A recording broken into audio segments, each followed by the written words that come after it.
Constitución. Gracias, buenas noches a todos. Soy el doctor Restituyo en su programa de cada miércoles de TVA y Tu Voz de las 8 de la noche. Hoy miércoles 25 de septiembre del año 2024. Nuestro invitado, el doctor Diógenes Santos Pérez, neurólogo y especialista en epilepsia. En breve, él estará hablando un poco sobre actualización, nuevos enfoques y tratamientos actualizados de la epilepsia. Eh, Algunas informaciones generales para los que no conocen esta asociación. Bien rapidito, decir que fue fundada hace 35 años por el doctor Eliezer Guzmán, doctora Frances Robles, doctor Bautista y un grupo más de colaboradores que ayudaron a que en el Bronx Sullivan, en el hospital, surgiera esta institución que agrupa profesionales de la salud, no solamente médicos, sino también enfermeras, odontólogos y psicólogos. Este es el equipo de la actual directiva, y TVA se surgió en la pandemia y nos ayudan varios especialistas, coordinadores desde Santiago, la doctora Hermosén, doctor Ruiz en el Hospital Darío Contreras, la doctora Carmen, y además otros más que están ahí, que por razones de tiempo no podemos, se nos hace no mencionarlo por este momento. Gracias a TV Hace, que está saliendo cada miércoles y cada sábado a las 5 de la tarde, ya tenemos 3.630 suscriptores. Si usted es nuevo y no se ha suscrito a este canal, puede hacerlo usando este código de barra, le puede tirar una foto o usted puede escribir también TV Hace, Tu Voz, y ahí le sale, puede suscribirse y apoyar esta iniciativa que surgió en la pandemia. Ya sobrepasamos 4 años y tenemos 1.500 videos. Invitamos al que le interese ser parte de esta institución, si es médico, dentista, psicólogo, laboratorista, con su copia de título, el pago de $100 por el año y además llenar una aplicación, un formulario con su foto digital. Aquí están todas las profesiones para convertirse en miembro, tal como lo dije. No hay conflicto de intereses con nuestro invitado, el doctor Diógenes Santos Pérez. Recordando ya finalmente que estamos ofreciendo certificaciones cortas que permitan al profesional obtener empleo en el área como sacar sangre, flebotomy, asistente médico, asistente dental. También tenemos un programa de asistente de terapia física que usted puede realizarlo, aunque lo haga con nosotros presencial o virtual, le sirve para cualquier estado, le sirve para la Florida, New York o New Jersey. Finalizamos diciendo que vamos a tener una gran feria de carrera y una gran feria de trabajo el sábado 12 de octubre en el Bronx, comenzando a las 10 de la mañana. Aquí está la información. Queremos correr la voz. Si usted busca empleo o necesita cambiar de trabajo o de empleo, esta es la oportunidad. Vamos a estar en el 1055 East de East Tremont en el Bronx, a las órdenes para solicitar empleo, porque vamos a tener varias instituciones ofreciendo trabajo para todos ustedes, incluyendo universidades que van a ofrecer carreras y certificaciones cortas. Quiero dar la bienvenida al doctor Diógenes Santos, que ya está en la línea. Doctor, decir algunas generalidades suyas antes de dar paso para para información general, decir que el doctor Diógenes Santos Pérez es graduado de doctor en medicina en la Universidad Tecnológica de Santo Domingo, INTET. También hizo una especialidad en neurología clínica en La Habana, Cuba, el Hospital Hermanos Almageiras en La Habana, en Cuba. También hizo especialidad en epilepsia en Buenos Aires, Argentina, y es miembro del reconocido Liga contra la Epilepsia Mundial, de la cual también es parte colaborador para América Latina. El doctor Santos también es profesor universitario de la Universidad Autónoma de Santo Domingo, profesor también de INTET, hijo del reconocido neurólogo y especialista en epilepsia, el doctor Santos Viloria, que recién a principio de año falleció. Y además el doctor Santos es director, es coordinador del programa de de encefalografía de Secanó en la capital de la República Dominicana. Quiero dar paso, darle la bienvenida formalmente a esta presentación que en el día de hoy va a hacer una actualización amplia sobre qué medicamento nuevo y qué tratamiento nuevo tenemos en la epilepsia. Doctor Santos, bienvenido, puede abrir su micrófono. Buenas noches, doctor Restituyo. La verdad, le agradezco grandemente la invitación. Siempre estamos prestos a llevar mensajes. De verdad, le agradezco a todos que hayan sacado un tiempito para escuchar este conversatorio, más bien, sobre la epilepsia, que es una enfermedad, como todos sabemos, muy prevalente, crónica. Déjenme ir compartiendo pantalla. ¿Me Sí, cómo no, adelante. escuchan? Sí, se oye, se está oyendo, ahí está saliendo la imagen. Ya muy bien, sí. La imagen Sí, también está saliendo. sí, exactamente, ahí salió y puede maximizarla. Excelente. Perfecto. Entonces, mi nombre es Toriel Santos, hablaré un poquito de las cosas más importantes en epilepsia y espero que le guste. Vamos a empezar, déjeme un poquito. Sí. Vamos a empezar como comenté anteriormente, la epilepsia, o más bien el término convulsión, es la segunda causa de consulta en neurología. Más adelante hablaremos la diferencia entre una convulsión y una epilepsia. No toda epilepsia y no toda epilepsia se caracteriza por convulsión. Pero en sentido general, la epilepsia como tal es una enfermedad crónica que afecta aproximadamente 60 o 70 millones de un 6% de la población, pero siempre se ha hablado de que posiblemente hay un subregistro, debido a que, como vemos acá, la mayoría de los países donde personas con epilepsia en desarrollo, como República Dominicana, o sea, en los países industrializados, debido por un mejor servicio de salud, los pacientes un poquito más educados, los embarazos son institucionalizados, no son embarazos bien llevados, por así decirlo. Vemos que la tasa o el porcentaje de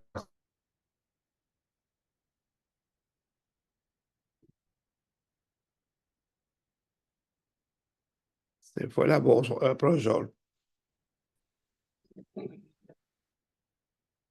¿Puede repetir ese mensaje ahí?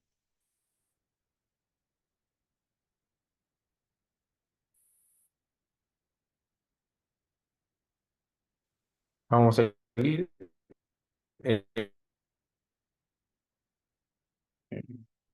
Doctor Santos, se está cortando un poco la comunicación. el Parece que el internet. paciente Es como el internet. Doctor, si puede, quizá, doctor, ¿me oye? en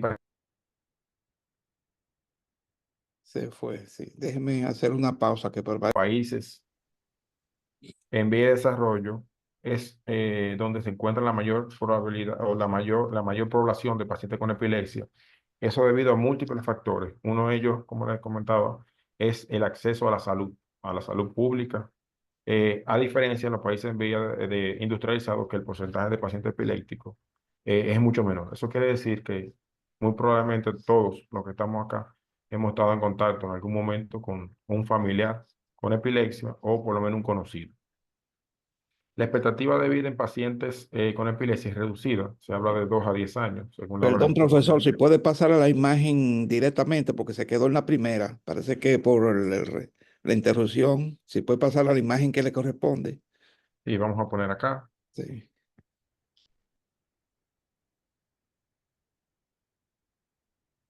muy bien, y maximizarla. Muy bien, ahora sí. Perfecto. Entonces, hablando un poquito de la incidencia, en la epilepsia hay grandes picos. Se habla de en que la población en los niños, en los lactantes, puede ver de 10 a 236 por 100.000 habitantes aproximadamente.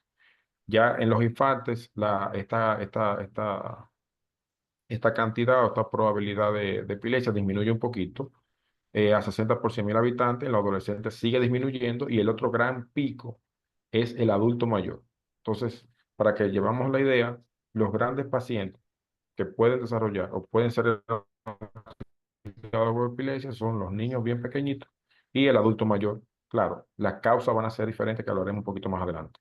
En Europa se calcula que también un 0,7% de la población, con 300.000 o 400.000 nuevos casos anuales aproximadamente. En República Dominicana, lamentablemente, no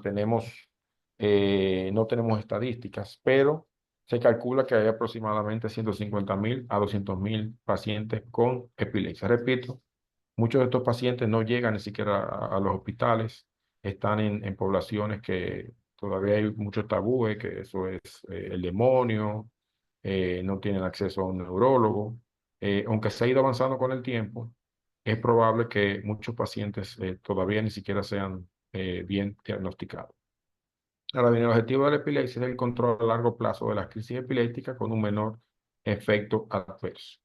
Tres cuartas partes no reciben el tratamiento que necesitan, como estaba comentando anteriormente, aumentando el riesgo de muerte prematura y una vida dominada por la depresión. Ahora bien, esta gráfica lo que viene a corroborar lo que le dijimos anteriormente, los dos grandes grupos. Menores de 10 años, hay un gran pico y después de los 60 años hay otro gran pico de pacientes con epilepsia.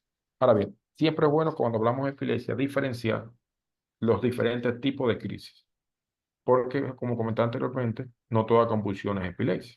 Entonces, hablando un poquito para poner en contexto, hay una crisis que la vamos a llamar crisis provocadas. Estas crisis se van a deber a pacientes que son alcohólicos y lo suspenden bruscamente por la suspensión de medicamentos como la benzodiazepina, como los barbitúricos. Estas crisis van a ser provocadas, o sea, provocadas por algún dato específico, pero no necesariamente con que el paciente convulsione va a quedar con epilepsia. Igual tenemos las crisis sintomáticas agudas. Estas crisis, veremos un poquito más adelante, pueden ser por un trastorno metabólico, incluso por un evento vascular, por un trauma, pero tenemos un intervalo de 7 días. O sea, el paciente que convulsiona y tú le estudias y tiene un derrame cerebral, no necesariamente va a quedar epiléptico. Eso es importante, porque en la práctica muchas veces ya se diagnostica con epilepsia y no necesariamente, porque lo que estamos viendo es la recurrencia, o sea, la probabilidad de seguir teniendo crisis. Tenemos las crisis sintomáticas, perdón, las crisis remotas, que sí son las crisis que la Liga Internacional contra la Epilepsia toma como criterio para definir epilepsia, que lo veremos un poquito más adelante, y ya otro tipo de crisis asociado a síndromes epilépticos. Entonces, para que nos pongamos en contexto, las crisis provocadas, como su nombre lo dice, provocada por algo. Si yo llego y el azúcar me baja por abajo de 50 miligramos por decilitro, yo podría convulsionar, o cualquiera de nosotros podríamos convulsionar. Pero no quiere decir necesariamente que vayamos a quedar con una probabilidad de tener crisis recurrente. O sea, la crisis provocada lo que significa es que, así como lo que significa es que si se controla la causa que provocó la convulsión, obviamente la recurrencia es casi cero. Entonces, cuando tenemos un paciente con una primera crisis, lo ideal por emergencia es hacer una batería de estudios analíticos. Dentro de estos tenemos siempre revisar la glicemia, los trastornos electrolíticos, la disminución del sodio en sangre.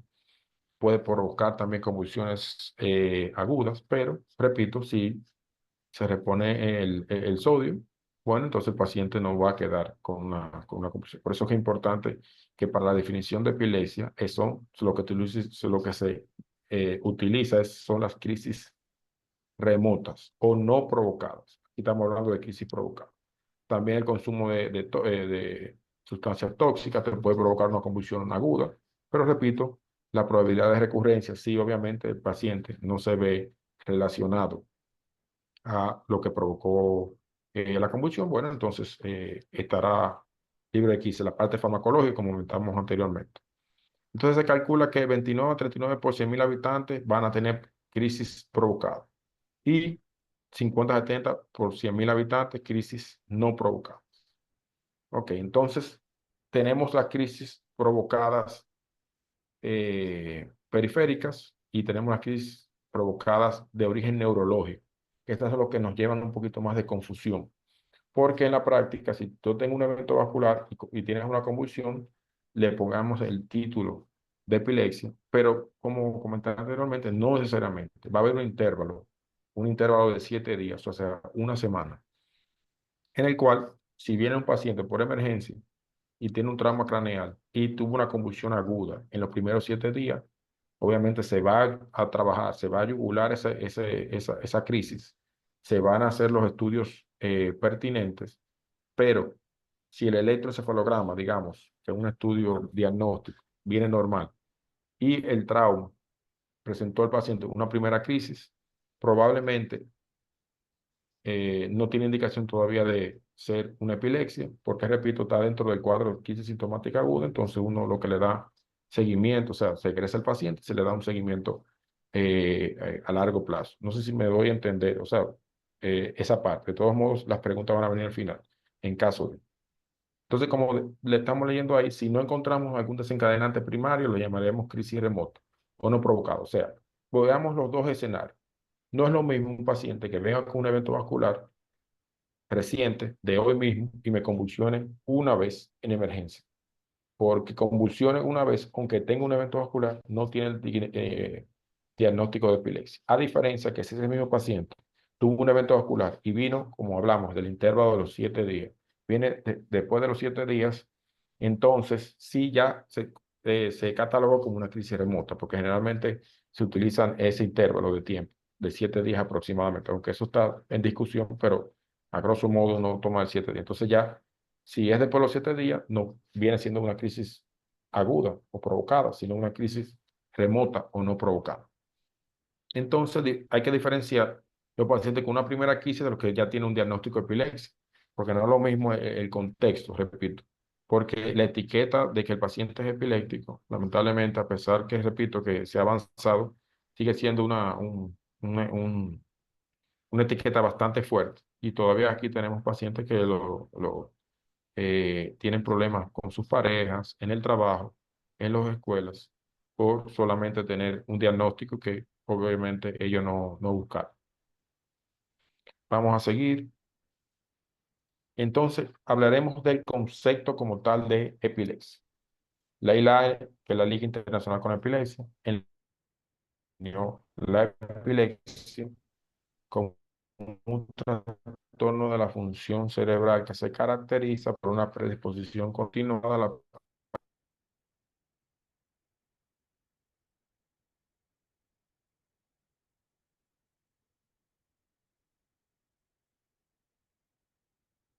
son la definición de crisis epiléptica. Entonces, la crisis epiléptica es la aparición transitoria de signos y síntomas provocados por una actividad neuronal anómala, excesiva o simultánea en el cerebro. Entonces, para el diagnóstico tenemos que tener estos tres criterios importantísimos. Entonces, el primer criterio es al menos 2 crisis no provocadas o reflejas. Fíjense que estamos usando el término no provocado. O sea, es el paciente que tiene, hablo de los eventos vasculares por la principal causa de epilepsia en el adulto mayor, un evento vascular, lo egresaron y al mes presentó una primera crisis, y así, entonces ahí tiene una crisis no provocada y entonces hay que estudiarlo y pero muy probablemente ya él cae dentro del cuadro de diagnóstico de epilepsia. Entonces, el segundo criterio es una crisis no provocada o refleja y una probabilidad de presentar nuevas crisis durante los 10 años siguientes, similar al riesgo general de recurrencia, al menos 60%. Entonces, el primer criterio son 2 crisis. Hay pacientes que tienen una primera crisis, tú le haces una resonancia, haces un electroencefalograma y está normal, no encuentras una causa de recurrencia. Entonces, con esa primera crisis no se medica, no es epilepsia. Ahora bien, si tiene 2 crisis, como dice ahí en el primer acápite, bueno, ya eso hace el diagnóstico de epilepsia, porque recordando que el diagnóstico es clínico, es clínico. El electroencefalograma y las imágenes nos van a aportar, pero siempre va a ser clínico. Ok, es importante, porque muchas veces muchos pacientes vienen, doctor, pero entonces ¿qué yo tengo? Porque yo tengo la resonancia normal y el electroencefalograma normal. Entonces tú tienes que explicar, no. El diagnóstico es clínico, lo que uno pueda obtener en el interrogatorio, o sea, en la historia clínica. Y si obviamente tenemos testigos, tenemos un video, mucho mejor. porque la ciencia nos ha ayudado bastante en estos días, de modo que uno pueda ayudarse con los videos caseros y confirmar o no el diagnóstico. Pero repito, sigue siendo clínico. El electro, fíjense que aquí los criterios no hablan necesariamente de tener un electropatológico o una resonancia patológica. Ok, entonces el segundo criterio, digamos que el primer caso es un paciente que no tiene crisis, o sea, que tiene una primera crisis, todo normal, no se medica, hay que esperar una segunda crisis. Ahora bien, el segundo caso es un paciente que tiene una primera crisis y encontramos en la resonancia que sí tiene una lesión estructural, o sea, un evento vascular, un tumor, un traumatismo. Entonces ya ese, o al que a pesar que tiene una primera crisis, pero al ser no provocada, tiene entonces la posibilidad, el 60% habla de la probabilidad de recurrencia. Y obviamente si tenemos una lesión en la cabeza, sí tendremos más recurrencia o más probabilidad de tener una segunda crisis, entonces por eso se medica. Y entonces ese paciente ya tiene el diagnóstico de epilepsia. Igual si la resonancia está normal, pero el electroencefalograma, que es el otro estudio diagnóstico que nos ayuda bastante para confirmar o corroborar este tipo de diagnóstico, sale normal. O sea, un primer paciente con una primera convulsión, resonancia normal, pero el electroencefalograma está normal, entonces pues, muy probablemente, o no probablemente, ya se tiene el diagnóstico por definición de epilepsia, y entonces hay que iniciar tratamiento. El tercer criterio es el diagnóstico de síndrome electroclínico. Los síndromes de epilepsia generalmente estos síndromes se ven en los niños, son edad dependiente y tienen una característica en cuanto a crisis, en cuanto a electroencefalograma y en cuanto a evolución. Esos son los síndromes de epilepsia que generalmente, repito, son en los niños. Ahora, ¿qué llamamos epilepsia resuelta? Porque muchos pacientes te preguntan, doctor, yo me voy a curar de la epilepsia. Bueno, todo va a depender, claro está, de la causa, de la etiología que esté provocando la epilepsia. Pero se considera una epilepsia resuelta es en los sujetos con un síndrome epiléptico dependiente de la edad, como dijimos anteriormente, que han superado la edad correspondiente y en aquellos que han mantenido sin crisis durante los últimos 10 años, sin haber tomado medicación antiepiléptica durante al menos 5 años. Anteriormente, los pacientes, lo que se hacía en la práctica clínica era que, bueno, te ponemos un medicamento, a los 2 años te retiramos el medicamento si no presentas crisis. Hoy en día se recomienda por lo menos 5 años sin crisis y posteriormente 5 años más sin medicación y sin crisis y a los 10 años. Entonces podemos aplicar este término, epilepsia resuelta. Es bueno recordar que hay un grupo de epilepsia que nosotros llamamos encefalopatías epilépticas, en el cual la propia actividad epiléptica contribuye a producir alteraciones cognitivas y de conducta significativas, los cuales van más allá de lo que la enfermedad subyacente o por sí solo provocaría y puede empeorar con el tiempo. De las más frecuentes tenemos cefalopatía mioclónica temprana, el síndrome de West y el Lennox-Gastaut. Son epilepsias, pero son encefalopatías, o sea, son la misma, como dice su definición, no es lo mismo tener una epilepsia focal que una cefalopatía epiléptica. Esto van a llevar generalmente a una discapacidad intelectual más crisis, más retraso en el neurodesarrollo. Entonces, esa tríada que nos hace el diagnóstico de cefalopatía epiléptica ya llevan un tratamiento un poquito más agresivo y específico en ese sentido. Farmacoresistencia es importantísimo. Ya sabemos que de 10 pacientes con epilepsia, 5, oigan bien, que es importantísimo, 5 se van a controlar con un primer medicamento.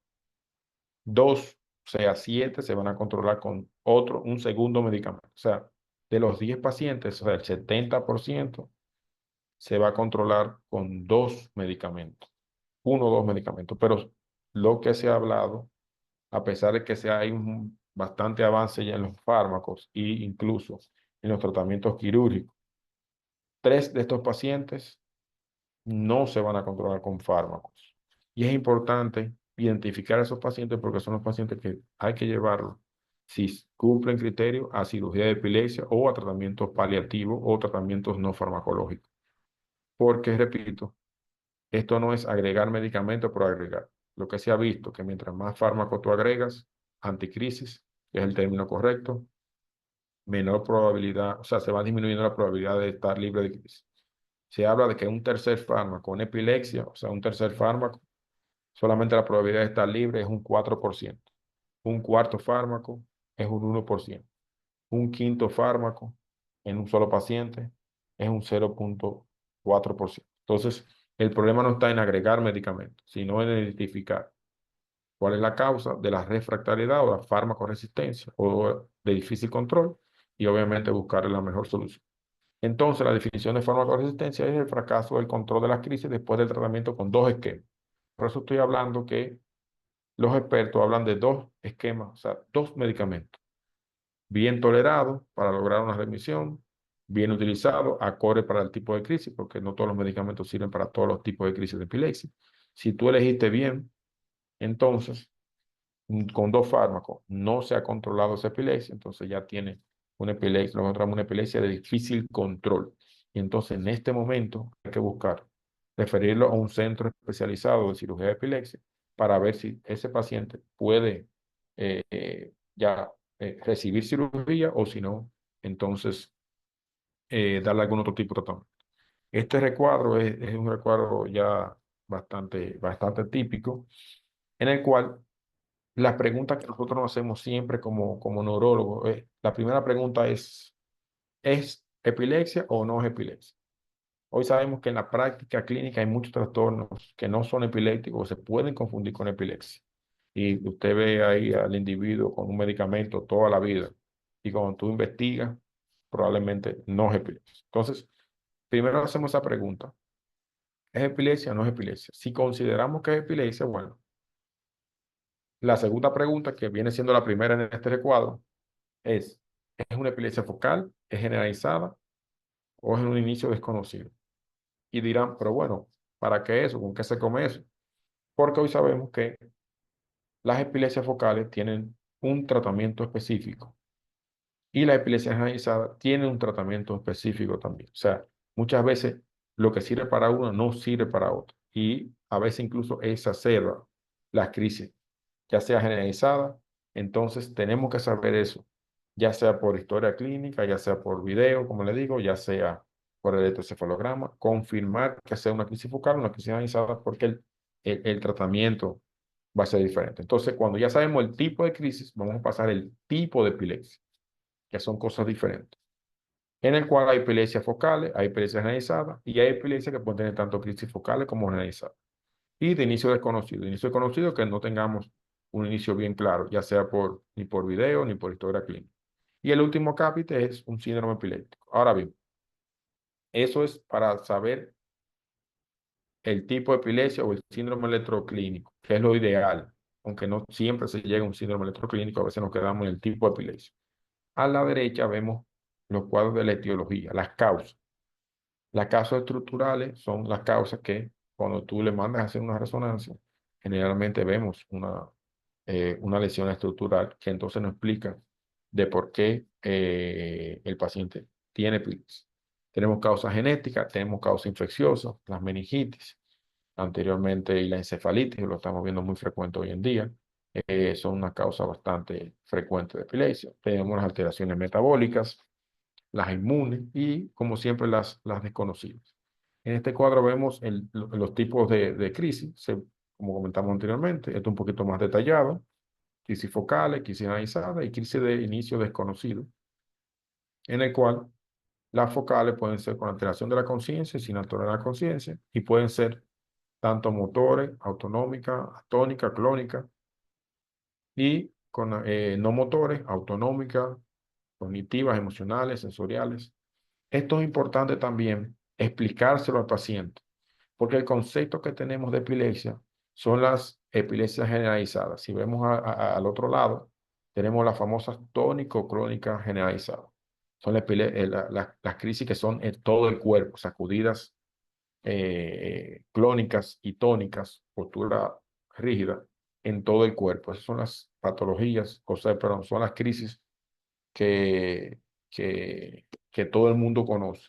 Entonces, cuando tú estás hablando, que el paciente lo que hace es que te mira fijo, se desconecta, se queda como mirando, pero doctor, ¿y eso es epilepsia? Porque él no bota baba, él no se muerde la lengua, él no se orina, Entonces, es importante saber que hay muchos tipos de crisis de epilepsia.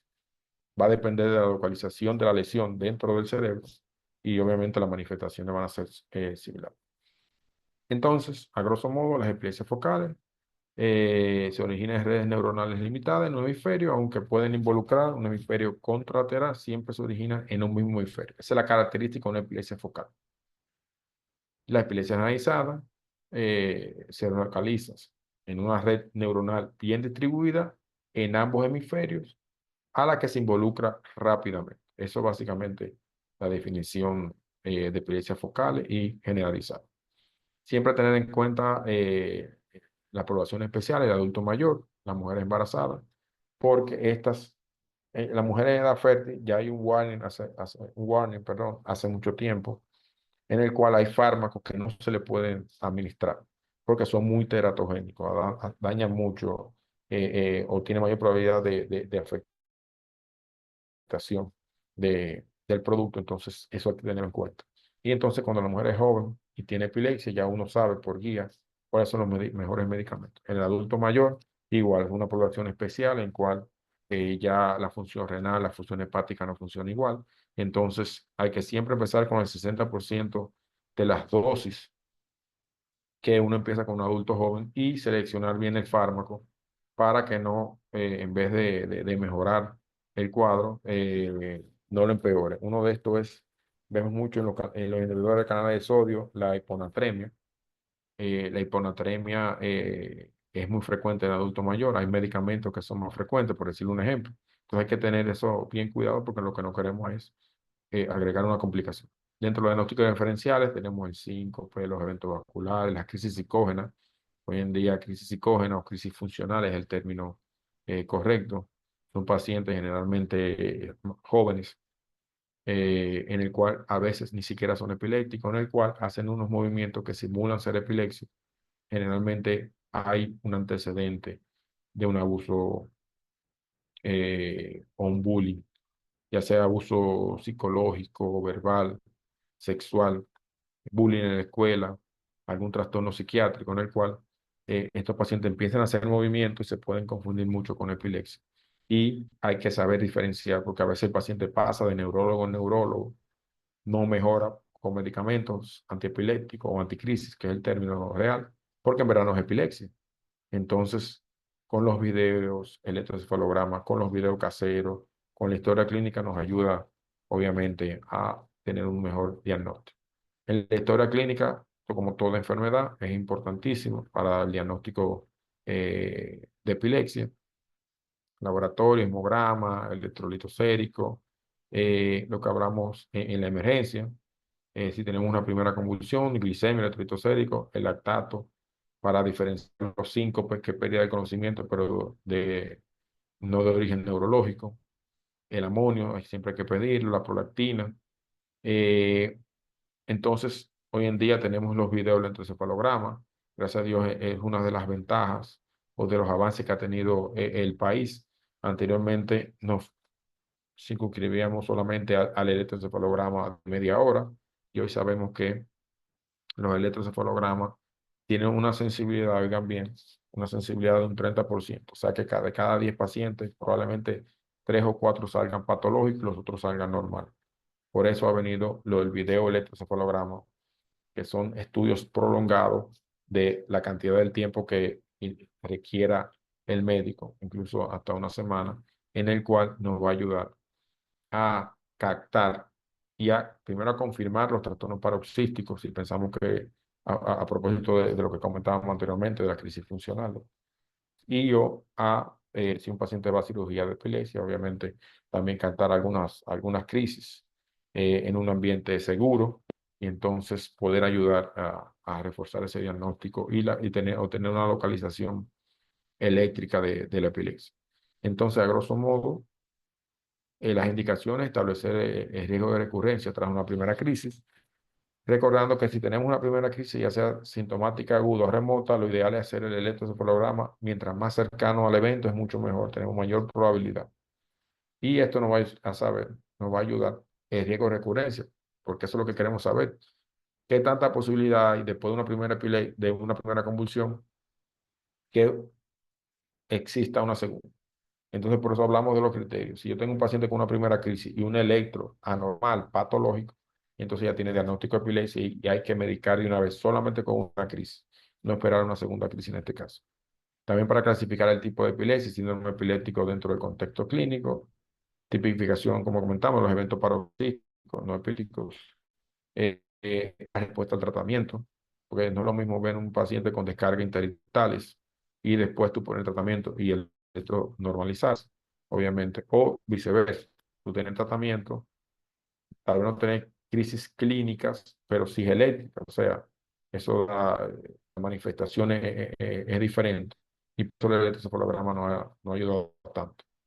En este caso, es una imagen de un electroencefalograma, obviamente es un poquito complejo entenderlo, pero a grosso modo, los números, esto es un sistema internacional 10-20, en el cual los números pares siempre van a ser del lado derecho, los números impares del lado izquierdo.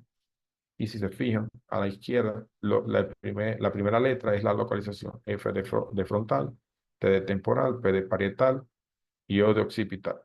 Ahí, en esta gráfica, me está dando una ubicación dentro del cerebro de que el paciente tiene una descarga epileptiforme a nivel de FT8, P8, por decir, entonces ya sé que por ser número par es del lado derecho y T es de temporal. Entonces ya, si yo veo este grafolemento en un paciente con una primera convulsión, bueno, ya hacemos el diagnóstico. Entonces, también tenemos la resonancia magnética. Hoy en día es, aunque anteriormente teníamos la resonancia, gracias a Dios, tenemos resonancia ya de 3 Tesla. Para recordar que la capacidad, por así decirlo, de los resonadores se manifiesta en Tesla. Ya llegó al país el segundo resonador 3 Tesla, que eso va a venir a ayudar y a aliviar los diagnósticos. Recordando que las causas estructurales, como la malformación del desarrollo cortical y la esclerosis mesial temporal, que son dos causas muy frecuentes de epilepsia, en una resonancia por abajo de 1.5 Tesla no es visible ver la lesión. Por eso también muchos pacientes tienen resonancias normales y cuando tú le dices, no, que esa resonancia es eléctrica de 0.33 Tesla, o sea, no tiene una capacidad, una calidad necesaria. Lo mínimo es 1.5 Tesla lo que recomiendan los expertos. Entonces, ya sabemos que ahí que esté normal no quiere decir que no tenga algo, pero también es contraproducente y es difícil explicarle a los pacientes esa parte, porque yo entiendo que su cerebro no tiene nada, entonces probablemente no es epilepsia lo que yo tiene. También tenemos los protocolos, porque una cosa es tener el equipo, pero no solamente dependemos del equipo. Hay otros dos factores importantísimos para la buena calidad de las imágenes, es el interpretador. Ya en el país tenemos varios neuroradiólogos. El neuroradiólogo es especialista que se ha formado en el sistema nervioso central para visualizar mejor y tener más experiencia que un radiólogo general. Entonces, gracias a Dios tenemos en el país ya neuroradiólogos, pero todavía añoramos que llegue un neuroradiólogo epileptólogo, que es una pequeña subespecialidad, en el cual ya sí está directamente entrenado para epilepsia. Pero vamos por buen camino. Repito, tenemos varias resonancias de 1.5 Tesla y ya recientemente, hace 2 o 3 meses, llegó, lo que tenemos entendido, o sea, segunda resonancia 3 Tesla al país. Entonces, la resonancia es un estudio importantísimo. La tomografía no es un estudio para definir epilepsia, solamente se hace en la parte aguda para descartar que hay un sangrado, pero el diagnóstico definitivo, por así decirlo, lo hacemos con resonancia magnética de cráneo. Entonces, estas son algunas etiologías en el adulto y en los ancianos que es diferente a los niños. En el adulto tenemos los traumatismos craneoencefálicos, los tumores, el abuso de alcohol, la infección del sistema central, ya sea encefalitis o meningitis, idiopáticas. Eso se ve mucho. Lamentablemente hay pacientes que tienen crisis, tienen un electropatológico, por la resonancia está normal. Entonces hay que caer en el grupo idiopático. Se habla de hasta un 30% de los pacientes de adultos, tú no vas a encontrar la causa de la convulsión, pero obviamente tú sabes que está convulsionando y obviamente lleva tratamiento. En los ancianos y en el adulto mayor también tenemos las enfermedades cerebrovasculares.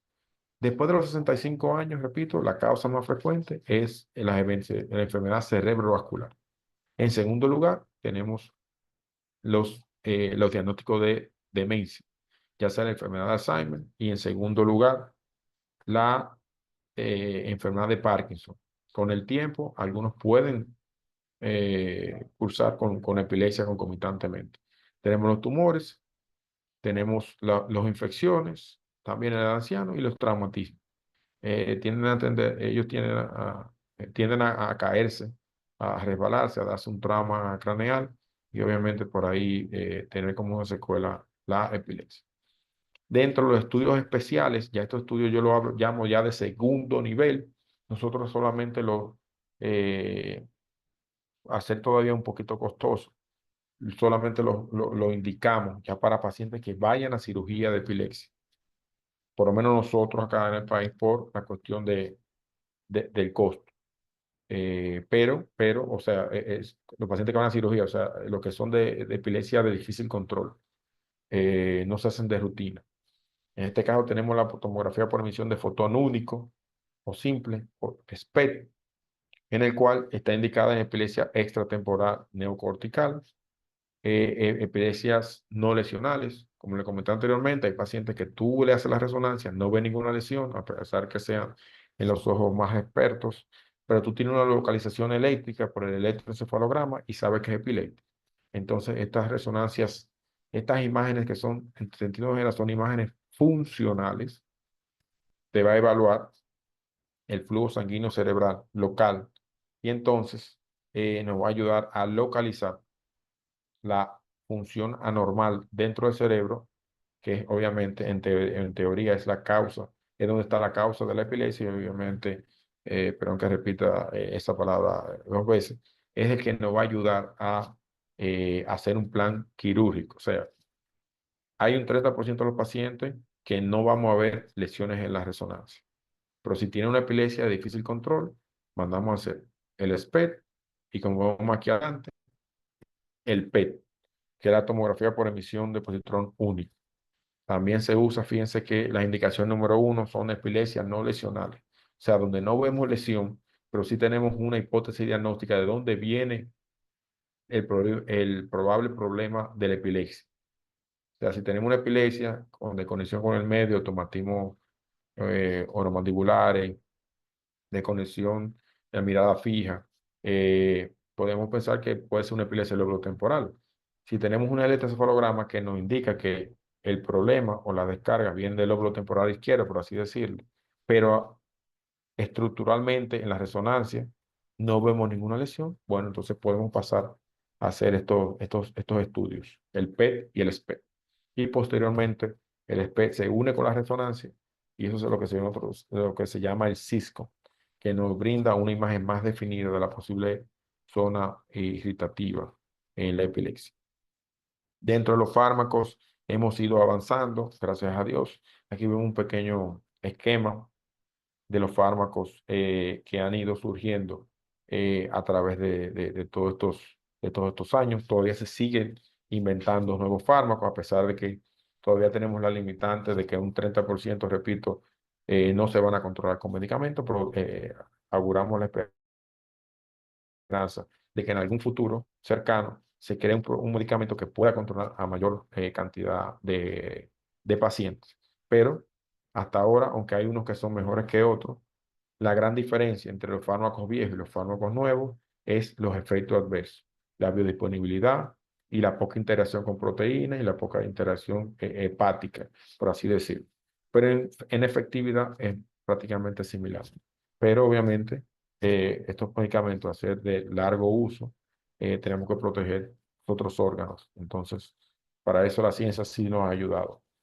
Repito, a menor interacción farmacológica con otros fármacos y una excreción renal generalmente, los fármacos de tercera generación. Entonces eso hace que haya menor interacción en este adulto mayor que toma varios medicamentos por otras patologías. tenemos acá los medicamentos, los últimos medicamentos que hemos tenido en el país, que nos llegaron hace 2 o 3 años. Tenemos ya el Brivaracetam, un medicamento moderno, muy parecido al levetiracetam, en el cual se habla que es un primo mayor, aunque se comercializan como fármacos diferentes. Si se fijan, el nombre es parecido. Este fármaco lo que tiene es una efectividad parecida al levetiracetam, pero con menor efecto adverso. La parte psiquiátrica no la toma no toca tanto la parte psiquiátrica. O sea, el paciente no se deprime, no se deprime tanto, entonces eso es una ventaja. Tenemos también el perampanel y tenemos la eslicarbazepina. Esos son los 3 fármacos que en los últimos 5 años han llegado al país. Obviamente todavía estamos un poquito más limitados respecto a Estados Unidos y países desarrollados, pero en cuanto a fármacos, tenemos un buen equilibrio, por así decirlo. Claro, siempre quisiéramos más y los mejores, los últimos, pero ahí vamos. Recordando que todavía nos falta medicamentos específicos para algunas encefalopatías epilépticas, como la vigabatrina, que se usa para el síndrome de West, el estiripentol para el síndrome de Dravet. Nos faltan las formulaciones de rescate, eso sí es importantísimo. Todo paciente con epilepsia en los países desarrollados y en otros no están desarrollados tienen una formulación que es de rescate. Cuando el paciente está teniendo una crisis, uno puede administrar el fármaco y yugular la crisis eh, en, en un tiempo prudente, en vez de tener que llevar siempre al paciente por emergencia. Entonces te ahorra tiempo, te ahorra dinero y obviamente salvaguarda la vida del paciente. Esto es eh, un warning que salió hace mucho tiempo, como había comentado anteriormente, del ácido valproico. El ácido valproico sigue siendo un medicamento que se usa bastante en epilepsia, pero en mujeres en edad fértil, o sea, después de la menstruación, no se debe de dar. Lamentablemente todavía sí lo vemos muy frecuente en la práctica clínica. Jóvenes que están usando ácido valproico, entonces sabemos que es el que mayor provoca eh, teratogenicidad. Y entonces, muchas veces dicen, bueno, doctor, yo no estoy en embarazarme ahora, pero te llegan a los 6 meses con una barrigota. Ah, bueno, porque hoy sabemos que lo ideal en pacientes con epilepsia es planificar el embarazo. Pero increíblemente las estadísticas hablan que el 65 o 70% de los pacientes con epilepsia no planifican el embarazo. Entonces, es mejor uno adelantarse, dar un paso un poquito más adelante. De que tú ves el medicamento, no, no, vamos a cambiar. Aunque el paciente diga, no, no, yo no tengo ni marido, doctor. Pero mentira, le llegan al año con el muchacho ya. Y muchas veces, lamentablemente, van a la consulta ya a los 3 o 4 meses de embarazo. Porque ellos entienden que lo prioritario solamente es el ginecólogo. Dentro de la cirugía se ha avanzado bastante también. Quien les habla pertenece a un grupo de cirugía de la epilepsia, que tenemos ya varios casos interesantes, importantes, eh, de cirugía curativa y también cirugías paliativas. Tenemos casos, como comenté anteriormente, la causa de cirugía de epilepsia refractaria más frecuente en los jóvenes es la esclerosis mesial temporal. Y ya hay varios casitos que se han operado en el país con un buen pronóstico y estado libre de crisis post cirugía. Pero también se han hecho cirugías paliativas como la calciostomía. Hoy en día, en estos días estamos planificando una hemisferectomía, un paciente con encefalitis de las Muse, un tipo de epilepsia, pero un tipo de epilepsia, una encefalitis epiléptica que es hemisférica. Eh, Aquí estamos entrenados para el estimulador vagal. Se puede poner DBS. Tenemos ya especialistas para la dieta cetogénica. Hace poco, hace algunos 6 meses, llegó una colega formada en España, en Argentina, perdón, especialista en dieta cetogénica, que es un tratamiento para esa epilepsia refractaria, donde ya los fármacos no dan ninguna mejoría, entonces podemos derivarlo. O sea, el país en ese sentido ha ido mejorando, ha ido fortaleciéndose. Claro, todavía nos falta un mundo, pero ahí vamos. Entonces, como conclusión, en la evaluación del paciente con epilepsia es imprescindible conocer los diferentes tipos de crisis que existen y realizar un correcto diagnóstico diferencial entre ellas.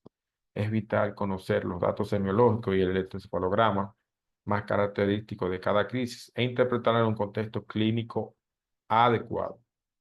Esto podría, perdón, un segundito acá.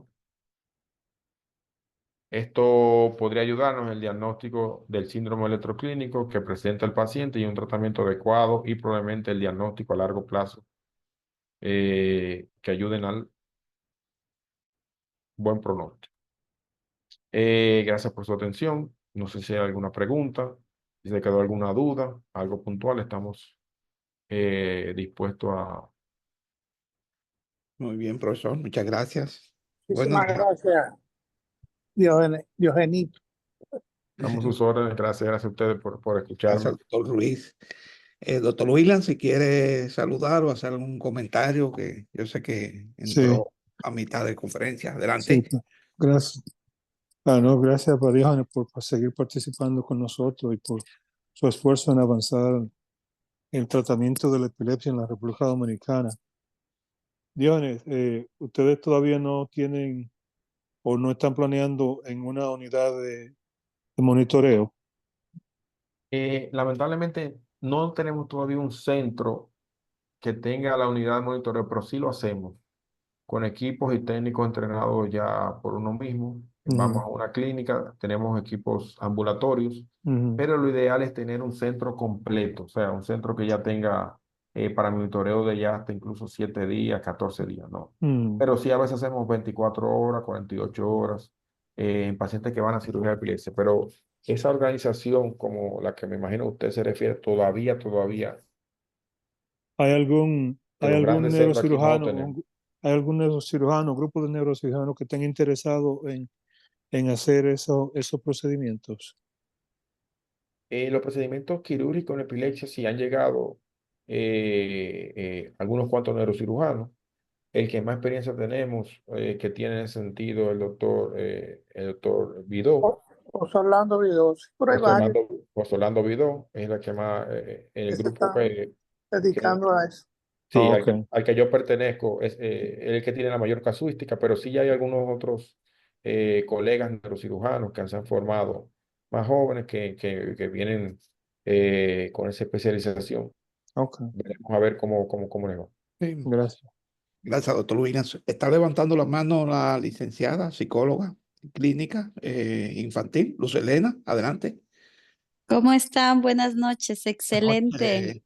excelente tema. Felicitaciones, doctor. Una pregunta, quienes trabajamos con población infanto-juvenil y que tenemos los trastornos del neurodesarrollo y sabemos que existe comorbilidad con la epilepsia. Y acá en Ecuador se usa este término, no sé si también se utilizará ya las famosas crisis de ausencia, ¿sí? Ujú. Entonces ahí dentro de los trastornos del neurodesarrollo está el TDAH, que podemos confundirnos si es un déficit de atención o es una crisis epiléptica. Entonces ahí me gustaría que usted me pudiera dar algunas recomendaciones porque es muy frecuente un mal diagnóstico con esta población.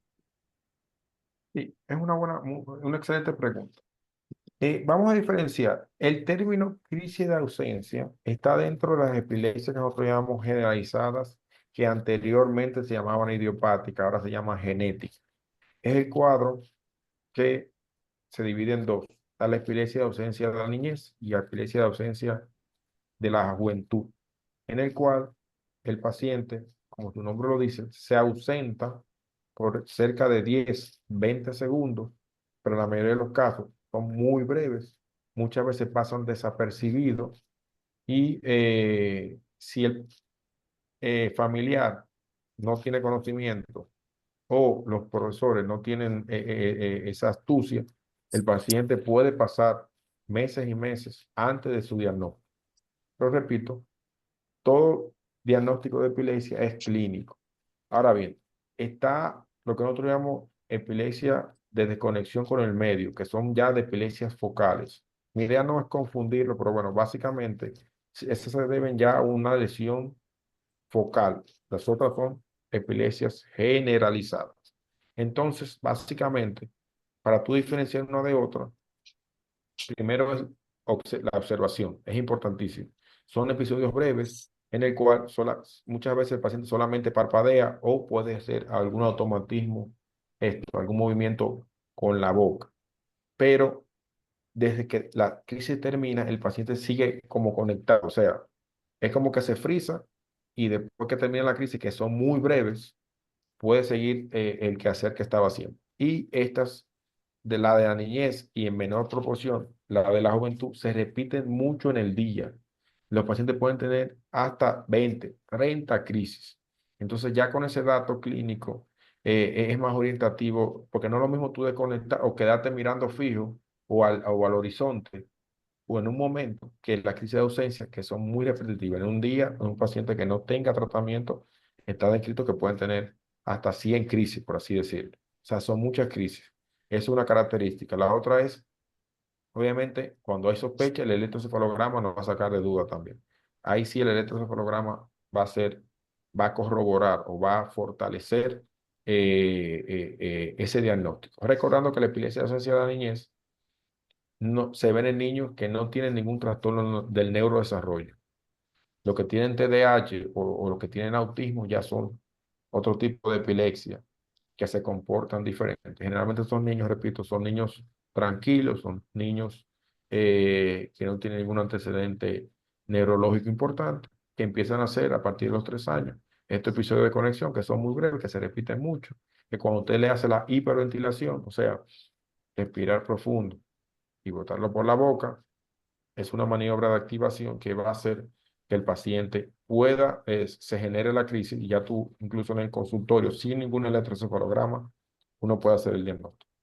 Hay Esos otro detalle. son las ausencias típicas. Sí. Ok.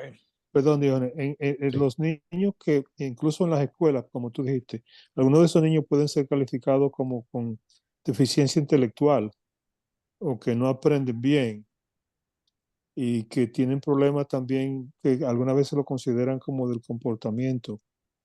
Y la manera más difícil es los maestros o los padres o quien esté más cerca de ese niño que sea un buen observador para que pueda presentar ese detalle al médico para poder hacer el diagnóstico.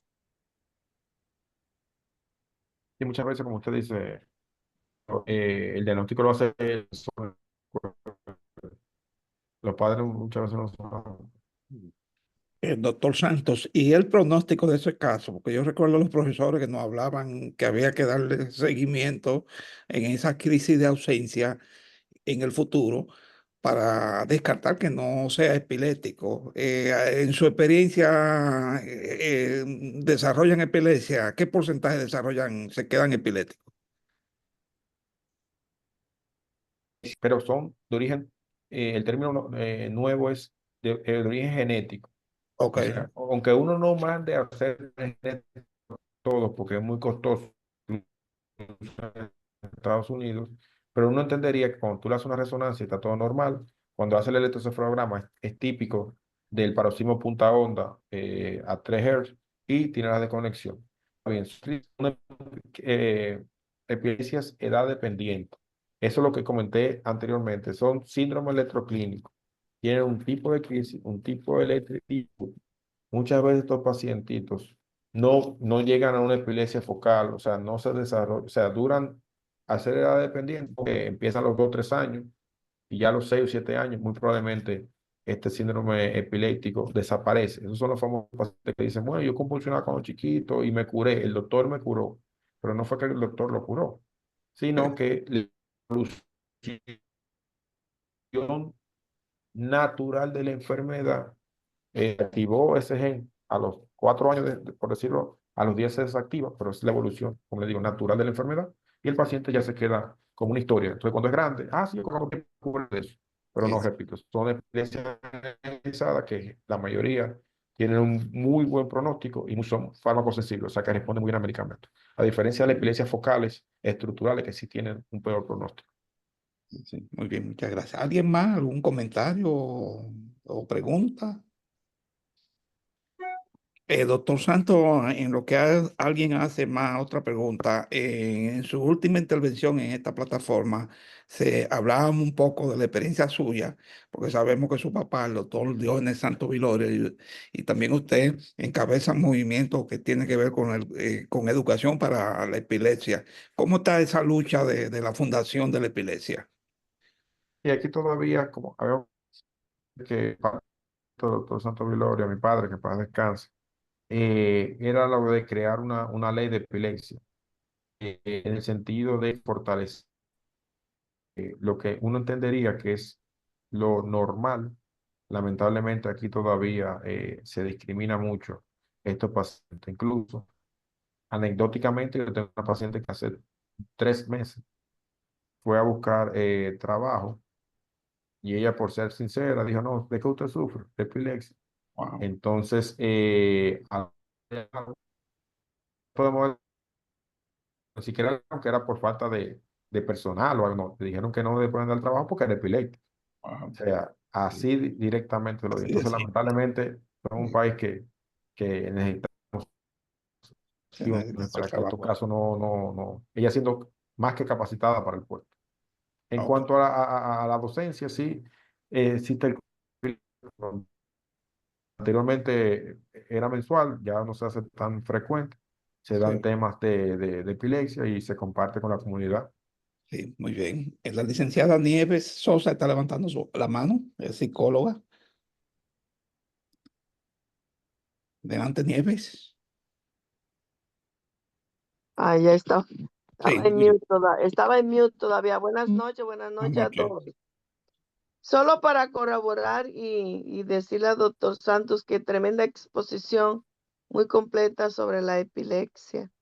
Y antes me informaba tanto porque no sé si ustedes recuerdan, doctor Restituyo, que pedía mucha información acerca de la epilepsia, Sí, sobre algunos relojes que se usan, algunos aparatos que se usan para disminuir los niveles de cuando le dan los ataques epilépticos.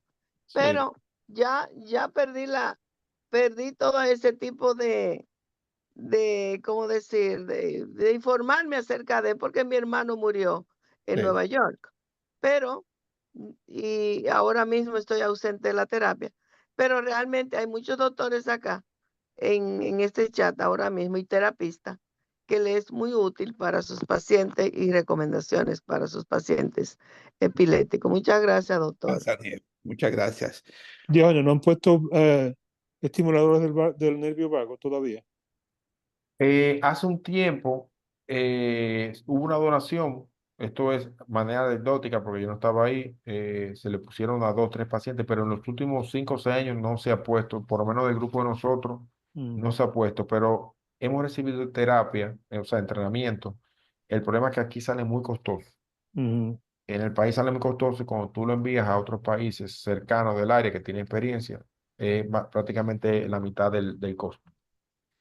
El problema también es que cuando tú No pones fue que lo un donó la estimulador, cuando tú compañía. pones, perdón, Ruiz, cuando tú pones un estimulador del nervio vago, también tiene que tener alguien que lo siga a esos pacientes y que Y lo pueda, Yo y que tuve, lo yo pueda tuve, yo en manipular. Argentina, en Argentina hay mucho tiburón de negro vago porque allá sí la obra social, como ya le dicen, le cubre.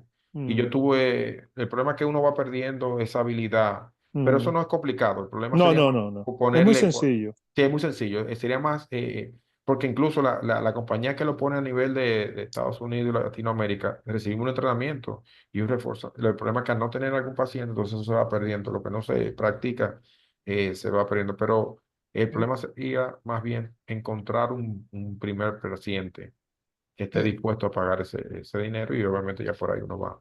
Bueno, pero Doctor, habría un neurocirujano que lo hiciera porque una de las cosas que yo hago aquí, nosotros tenemos contacto con la compañía que hace eso, Sí, que lo hace. Y ok, yo tendría que preguntar, porque yo realmente no he oficialmente averiguado si ellos hacen, y yo sé que ellos hacen servicios sociales.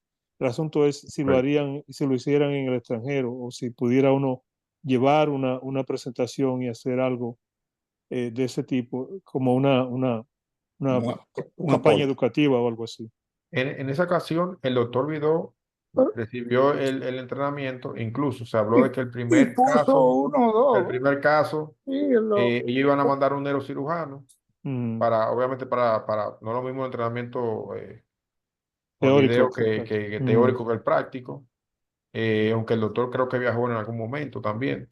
Pero bueno, el primer caso aquí en Dominicana iban a mandar su neurocirujano y posteriormente ya las cosas iban a... y Ok. creo que fue Diógenes donado por la compañía para dar el estímulo a ver si se ponían más.